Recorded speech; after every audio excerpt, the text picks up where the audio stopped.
ఏంటి వర్డిక్ట్ ఏదైనా తొక్కతలా ఉందా? ఏదైనా సెన్స్ ఉందా వర్డిక్ట్ లో? కాదు, supreme court we keep on looking up at supreme court, the highest institution, highest న్యాయం కోసం మనం వెళ్ళేది సుప్రీం కోర్ట్. ఆయనకి ఏదో పర్సనల్ ఏదైనా ఉంటుంది, 100% ఏదో కుక్క ఆయనకి ఏదైనా చేసి ఉంటారు. This verdict has come from a very personal place, చాలా పర్సనల్ ప్లేస్ వచ్చిన వర్డిక్ట్ ఇది. ఇది హ్యుమానిటీ నుంచి వచ్చిన వర్డిక్ట్ కాదు ఇది. నేను చెప్తాను, ఓపెన్లీ ఛాలెంజ్ చేస్తాను, నాకు జైల్లో పెట్టండి, నాకు ఏం చేయాలంటే చేయండి, నేను చూసుకుంటాను. కానీ supreme court has become all our law system today. I'm saying in front of, I have experiences, the entire law has become a joke. If you have money, you are safe. You don't have money, you are not safe. It is as simple as that in our country. మీరు అందరూ ఒప్పుకుంటారా లేదా? This is what I can do now. This is all.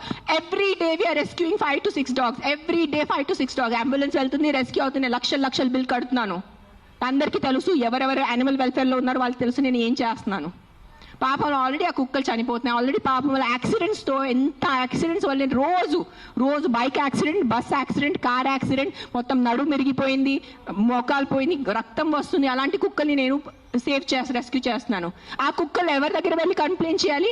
ఈ bike వల్లే నేను చనిపోయాను. ఆ కుక్క ఎవరి దగ్గర వెళ్ళి కంప్లైంట్ చేయాలి? 100 కుక్కలు వచ్చి ఇట్లా ప్రెస్ కాన్ఫరెన్స్ పెట్టుకోవాలా? మీరు సరిగా బైక్ డ్రైవ్ చేయలేదు, మీరు సరిగా కార్ డ్రైవ్ చేయలేదు వల్లే నా బంధు పోయింది అని ఎవరి దగ్గర వెళ్ళి వాళ్ళు కంప్లైంట్ చేస్తారు? ప్రతిదీ డబ్బు తింటం అయిపోయింది, ప్రతిదీ కరప్షన్. ఎక్కడ తీసుకెళ్ళిపోతారా డబ్బు? మీరు కొంచెం ఉందా మీకు సెన్స్? ప్రతి డబ్బు. ఎస్, డబ్బు ఈజ్ ఇంపార్టెంట్. నాకు కూడా డబ్బు ఇంపార్టెంట్ ఉంది, నాకు కూడా అవసరం ఈ రోజు డబ్బు. I also need money to live, I also need to have a luxurious life. But that is not the end of life. ఎక్కడైనా మీ కర్మ, మీ మనసు, మీ కాన్షియన్స్ ఏదైనా ఉందా లేదా మీ అందరికీ? కొంచెం ఆలోచించుకోండి.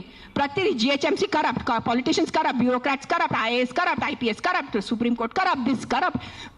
No one can deny this fact. We all know as Indians today why are lakhs of Indians leaving our country and going because of corruption. ఉండలేకపోతున్నాను ఇక్కడ, సరిగా రోడ్స్ లేదు. కానీ మనము ట్యాక్స్ కట్టేటప్పుడు కరెక్ట్గా టైంకి టైం నేను ట్యాక్స్ కట్టాలి.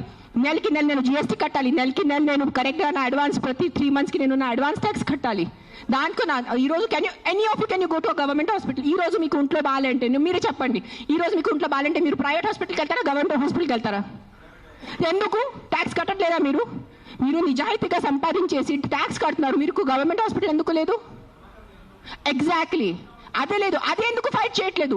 లక్షల మంది గవర్నమెంట్ హాస్పిటల్లో చనిపోతున్నారు, దానికోసం ఎవరు పోరాడటం లేదు. ఆ లైఫ్స్కి విలువ లేదు. జస్ట్ కుక్క కరిస్తేనే ఆ లైఫ్కి విలువ.